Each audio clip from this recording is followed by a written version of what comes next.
and she was up at 5:15. I had to go to school. Yeah. And of course, like, Bone slept through the whole thing. Never heard her wake up. Oh, That's right. Her even coming in the bedroom, like, talking to me, and he I was gonna be never. like, did Kip sleep good last night? I'm like, What? did Kip sleep last night? Yeah. Question. Did you sleep good? The other I guess day he we- got up, it was like, he's done really well sleeping, but he's got like a tooth coming in, and he's just kind of been fuzzy, and then they would come back to daycare, and he woke up at like 2:30, and I went in there, I kinda let him like kinda calm himself down, cause he wasn't really crying, he was just making a noise. And finally I went in there and like picked him up and like kinda rocked him around, walked around with him, and he settled down, and I laid him down, he was like, I was like, no, it's okay. I was like, please go back to sleep. She wasn't crying. She was just wide awake. Like, she just wanted to sit there and talk to you. Really, it does that sometimes. Yeah, I guess we looked up with Cooper when she was, I mean, she'd be walking, like she'd bring you, like she'd go find an empty bottle in her blanket, like bring it to you and like say, She was ready to go to bed. yeah, I'm ready, I'm done. Yeah, And Kip, she goes Kip, hard now, like, you know, Cooper, she goes hard, but when she hits, like last night when she. I think when we got to about Chunky, like they were back there like doing They all were these little singing. cheers and Were they like clapping. that? Then it got Yes, quiet it's all of a right, sudden, I that's- was back there and you could tell they were both kinda like, They tried to watch a movie when we got home, oh gosh, I would never make a movie. mm-mm, I think it lasted too I long. don't think it lasted. Kip is pretty, like, he's not to the point where he'll like tell, I mean, he doesn't want to tell us anything yet, but he'll tell, like, let us know when he's ready to get in bed. Good, how are you? Hey. Like, he'll point to his bed, like, Do you need that? Guess I'm gonna have to yell this morning since y'all sat in the back row. Two Spanish-speaking kids come in. All right, you can go ahead and turn in your Bibles to Matthew chapter 5. We're in verses 33 through 37 this morning. So I want to begin with this question. Is there ever a time when a Christian should not tell the truth? Can you think of a time when it might be a good idea not to tell the truth as a Christian? I'm not thinking about like, does this dress make my rear end look big kind of thing.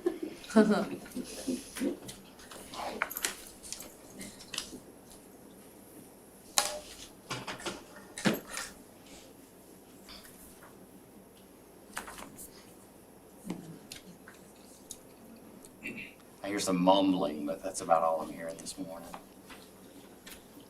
Maybe like if the situation doesn't pertain to you, not lie about it, but say, it's not my place to say anything.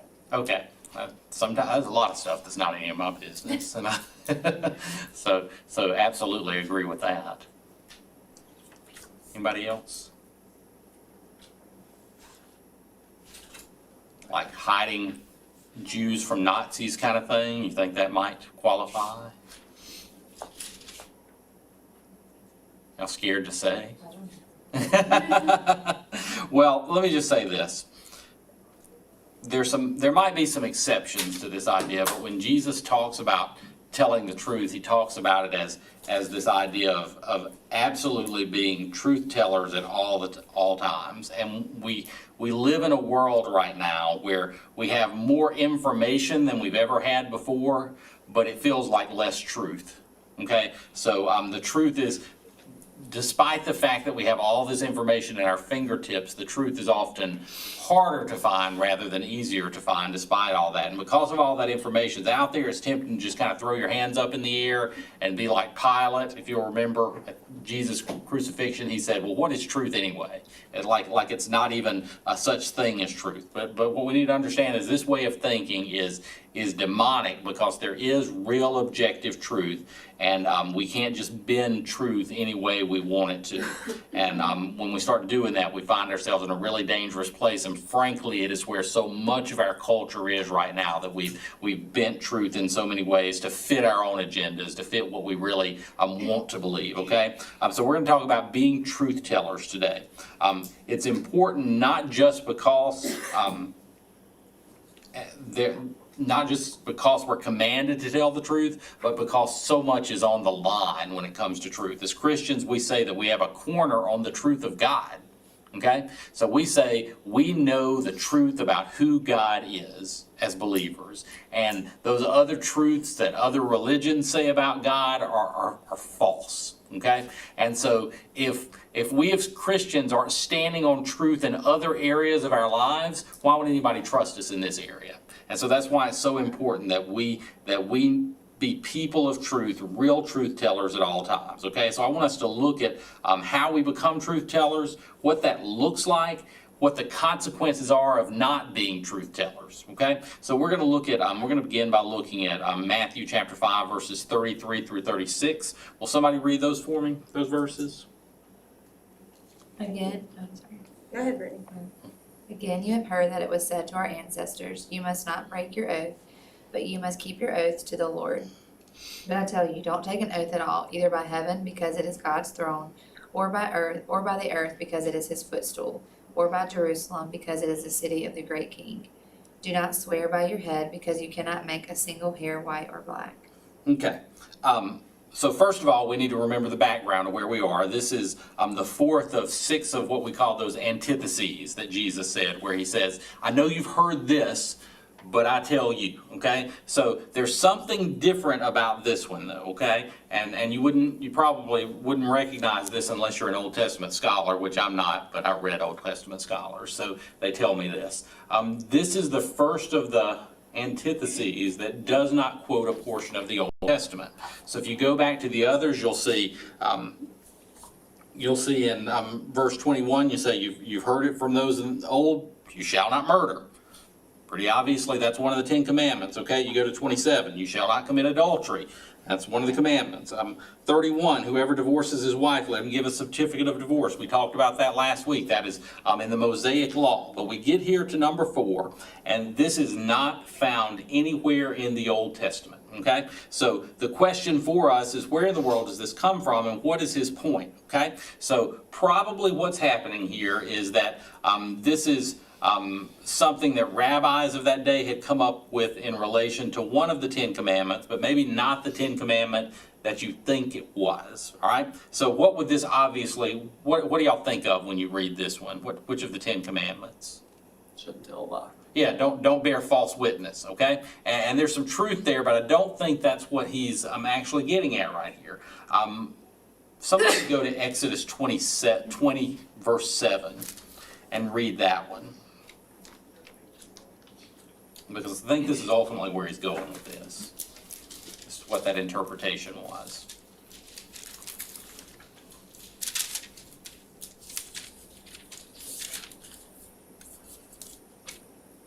You shall not take the name of the Lord your God in vain, for Okay. the Lord will not hold your guiltless who takes his name in vain. Okay, so we're told here not to take the name of the Lord in vain. That's one of the most underinterpreted of the 10 commandments. When you hear that commandment, what do you think about? Don't take the Lord's name in vain. What's the most common way that people would say you break that commandment? Yeah, using God's name as a cuss word, GD or something like that. That's normally the way we think of it, and that's certainly true. We should not use God's name as a cuss word. That seems to be first and foremost, okay? But there's more going on than just that, okay? And that was something that the Pharisees actually correctly got, but they didn't fully understand it. Here's what the Pharisees thought during that day. Any using of God's name for something other than the right reasons is using his name in vain. So, have you ever heard somebody say something like this? I swear to God in heaven that I am telling the truth. Ever heard something like that?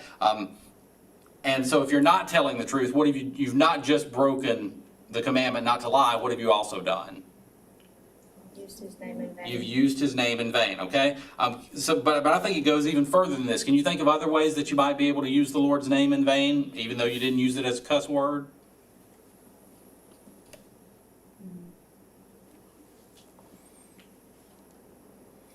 So when I was a child, there was a guy named Oral Roberts. Have y'all ever heard of him?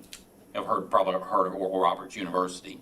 He announced that God had told him he was going to kill him if he didn't get $1 million donated to his church in the next month.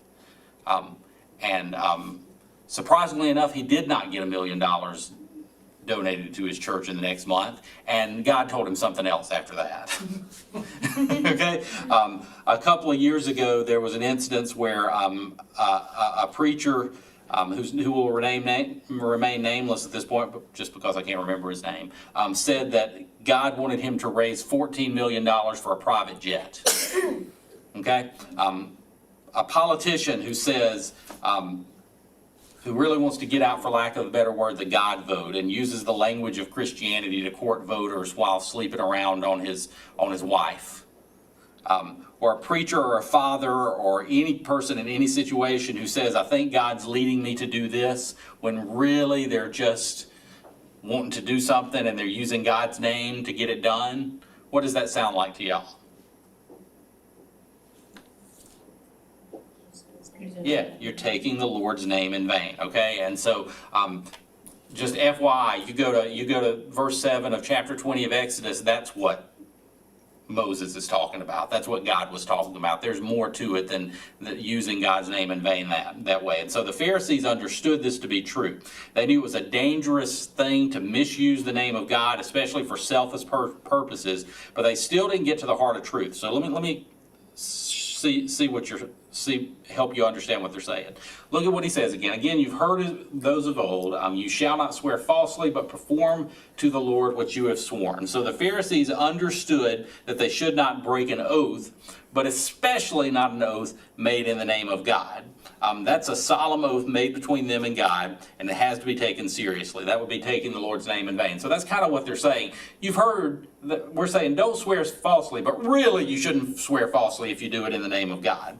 But instead of saying I should just tell the truth, they'd set up these elaborate rules that allowed them to kind of circumvent truth-telling. So instead of swearing to God, what do you think they might swear to instead? Verses 34 and 35. What are they taking oaths by?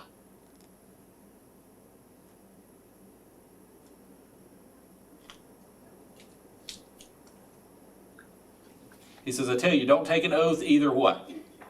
By heaven or by what? Earth. Or by... So instead of saying I swear to God, they're saying I swear to heaven. I swear to earth. I swear by Jerusalem that this is true. Now, what's the point of all of that? If the point is that you should always tell the truth, why are they using these different forms? Why do you think that is?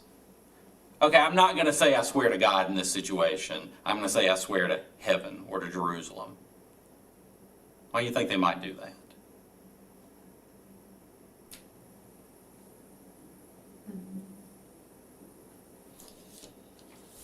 They were setting up this tiered system of truth. Like, if I say I swear to God, I really mean it. But if I say I swear to heaven, yeah, but there's some wiggle room there, And so they were setting up all these things that kind of gave them some room to play with the truth a little bit, okay? That's what they were getting at here. And so Jesus is telling them, however you swear by, you're still swearing by God. You would still be taking the Lord's name in vain by doing that, because earth is God's footstool, heaven is the throne of God, Jerusalem is the great city of the King. You can't even swear by your head because God's the one who made them. What made your hairs white and black? And so, what do you think his ultimate point here is then? Don't swear. Yeah, yeah. Stop lying. That's what he's saying. There's no excuse for not telling the truth. Okay. There's no getting around the fact that all the oaths that you're making are ultimately made to God. You can't get around taking the Lord's name in vain by simply not using the Lord's name when you swear your oaths. And so here's what the Pharisees have ultimately done. They'd set up these loopholes to get around the third commandment, and in the process they were forgetting about the ninth commandment, which was not to bear false witness, okay? They were setting up all these little loopholes to get themselves out of taking God's name in vain, all the while they were lying while they were doing it, okay? And so they forgot what that God had told them, that lying was wrong. And when Christians tell lies, then they're also taking the Lord's name in vain. So how are they doing that? How are Christians, when they tell lies, taking the Lord's name in vain, according to Jesus here, you think?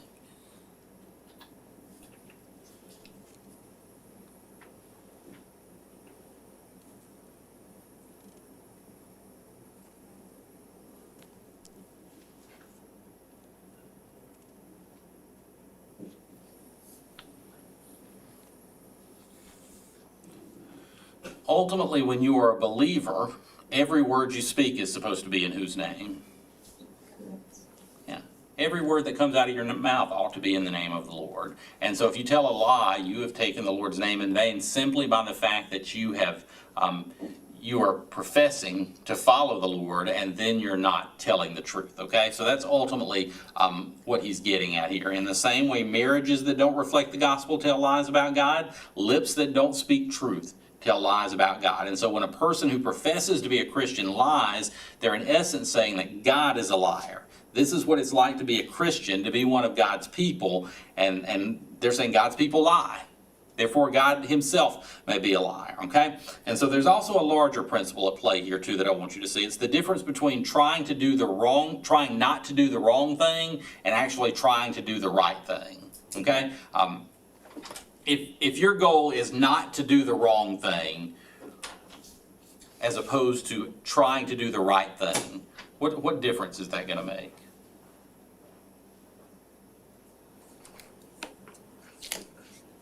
If that's the question you're asking yourself, is this wrong instead of is this right? What line are you looking for right there? You're trying to tiptoe up to the line of what's wrong. So how much can I get away with without actually doing wrong? Okay? And so that's what the Pharisees are trying to do here. They're like, what can I do? How much can I get away with without taking the Lord's name in vain? Okay? That's what they're trying to do there.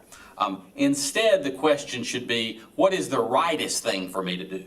Instead of, how much can I get away with? And so that's what most people are constantly looking for loopholes to do what they want to do and still have some kind of defense for it. And Jesus is calling us to something greater than that. What he wants for us to do is the right thing because it's the right thing, and not just do the least wrong thing. What can I get away with? He's calling us to something greater than that, okay? Now, one other question I think this asks us to ask, this forces us to ask, is this a wholesale prohibition against swearing oaths, like swearing an oath before the court at a court of law, or swearing an oath of office, or something legally binding like that? There's some people who've taken this command that way. Is that what Jesus is saying here?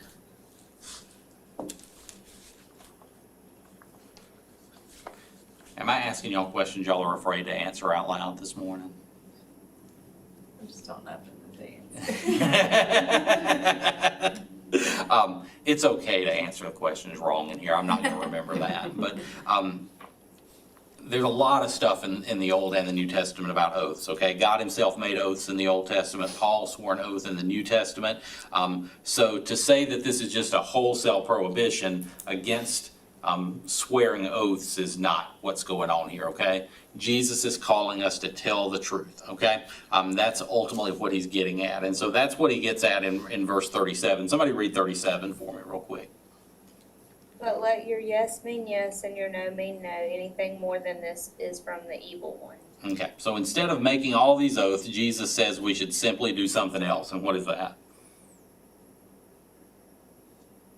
This is not a trick question. It's right there in the verse. To be firm in your answer. Yeah, just let your yes be yes and let your no be no. And I want you to notice what he says here. Anything other than this is from where? Yeah, from evil or from the evil one, depending on your translation. It doesn't really matter what your translation says, because he's saying to not be someone who just lets their yes be yes and their no be no is wrong and evil, okay? Now, I want you to think about what he's saying here. When you say things like, I really mean this, or I swear this is true, what are you saying about the things you didn't really mean or you didn't swear was true. like I know that other stuff that I wasn't so serious about, you could take that or leave that, but this time I'm really telling you the truth. Okay, that's what you're doing. Okay, I might have been stretching it the other times, but this time I'm really telling the truth. And what does that tell the world about you when you do that? You don't tell the truth. Yeah, it says, okay, Like not to know when you. yeah, how can I know when this person's telling the truth or not? They're swearing to me now they were telling the truth, but what about last week when they just told me something without swearing they were telling me the truth? And so Jesus is saying the simplest thing for you to do is just to tell the truth all the time, and for people to know, therefore, that you are going to tell the truth all the time. And it's a dangerous place for a Christian to be not thought of as trustworthy, okay?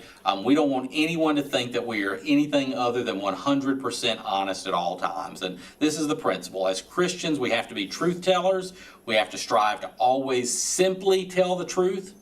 Now, we tell the truth in love, and there's some people who enjoy telling the truth, as in they enjoy telling you the hard truth that they think you need to hear, but they don't like to listen to them themselves. That's not what I'm talking about here. We tell the truth in love. We don't get off on telling hard truths. We are trustworthy, okay?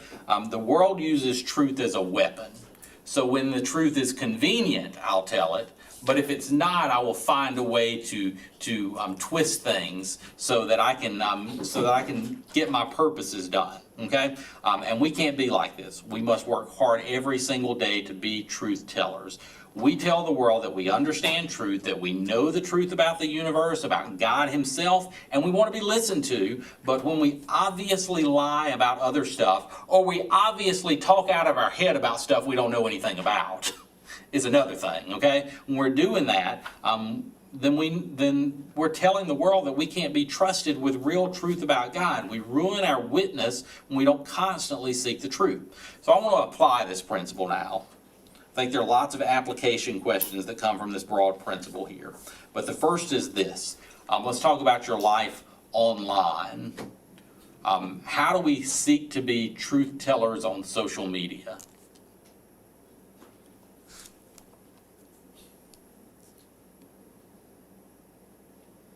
Don't engage in it. Yeah. Keep your mouth shut is a great way to be a Or truth. like someone that we both know, get off of it. Yeah. That happened this week, somebody that we all know. Mhm. Mhm. Honestly, this is probably your parents more than y'all. I think this younger generation understands this a little bit better than some of the older people do in this situation. But here's what I see every day on social media. People posting crazy stuff, they have no idea whether or not it's true. So you see an article that says, just for example, this is not a real article, okay? Hillary Clinton beats puppies, just for example, okay? And so you don't like Hillary Clinton, so you're inclined to believe maybe she does beat puppies, because you don't like her, okay? And so without checking it, you post it. Maybe you even put something along the lines of, could this be true on it? You see people do stuff like that all the time. And when you do that, it's the same thing as lying. Is lying, okay? You need to check things out before you post them, and especially when you read things you might be inclined to believe in the first place. Okay, when something, we used to have a saying when I was in the news business: if it sounds too good to be true, it probably is. Another saying we used to have: if your mother tells you she loves you, check it out. Okay, so like we ought to be, as Christians, the way we use our social media, we would rather not say anything at all than not say something we weren't sure was true. Okay, and so this is online and it's real life, but especially online, this is where so many of us have our lives right now. Okay, and so be careful about what you're posting online. If you're not sure it's true, you don't have to say anything. That's the thing. People have been convinced by social media that they have to say something. No, you don't. You don't have to say a thing. You can just keep your mouth shut and post pictures of your children if you want to. That's all you have to do. I mean, if you don't have children, you don't, but of your dog or whatever. That's better than going and telling something that's going to turn out not to be true. Okay, so that's number one. Now, how does this apply to gossiping? Well, if you're spreading something that's not true, then you're gossiping too. Yeah, or not just not true if you don't know whether it's true or not. If you don't know it's true, even if it is true, you just lied because you didn't know it was true, okay? So if you gossip when you don't know whether it's true or not, you're not letting your yes be yes and your no be no. Now, you shouldn't gossip for other reasons too, but specifically in this context, gossip has the lying factor involved in it, okay? All right, next question. Is it possible to say something that's not true and not be lying?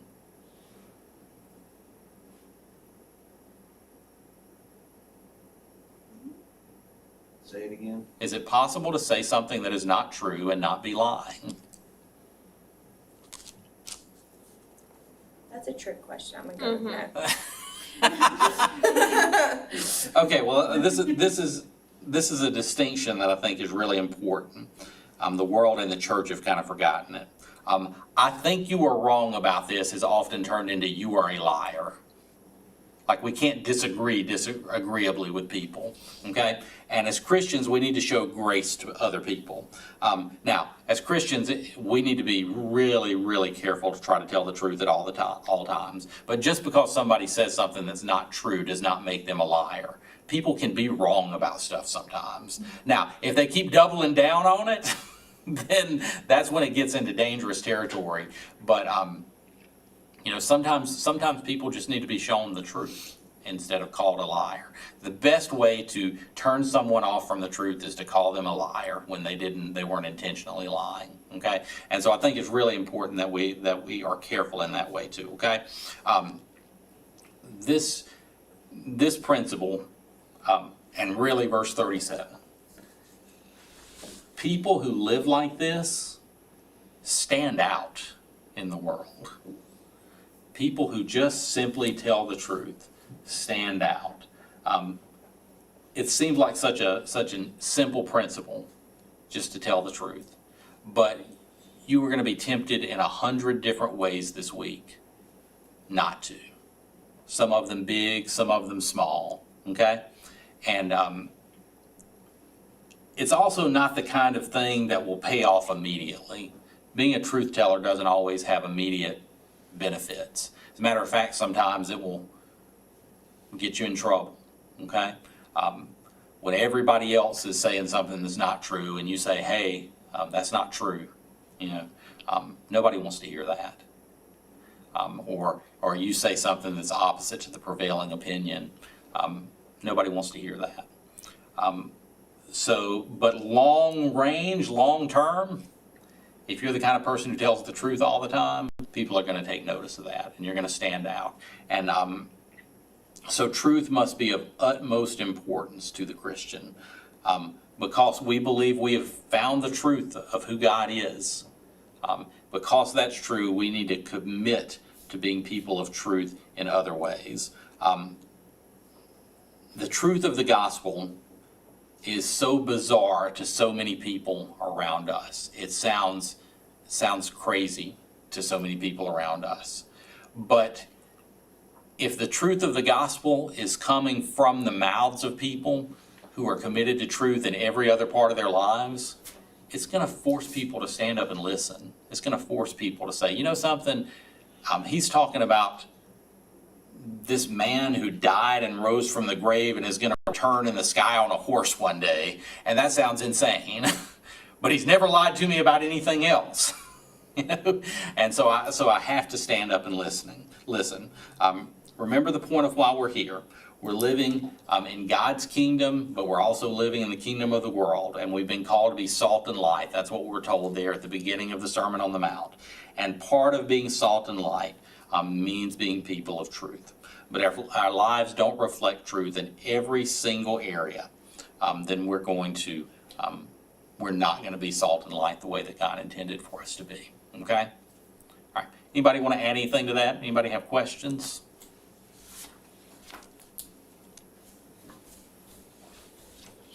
Y'all are all scared to talk the whole class. I don't guess I should expect you to now. I'm gonna break y'all down. I don't mind awkward silence. All right. And if there's nothing else, Rob, you wanna close us out in prayer? Yep. Dear Lord, thank you for this day. Thank you for this class. Thank you for everyone in it. Thank you for allowing us to come to your house, Lord, to hear your word. And I just pray that we can take each lesson that we hear in here and apply it to our lives, Lord, and just become closer to you and more mindful of how we should act. Lord, just pray for everyone that's not here. Pray to bring everybody back next week safe. Pray. Amen. Amen. All right, do we have announcements or anything like that that y'all know of this morning?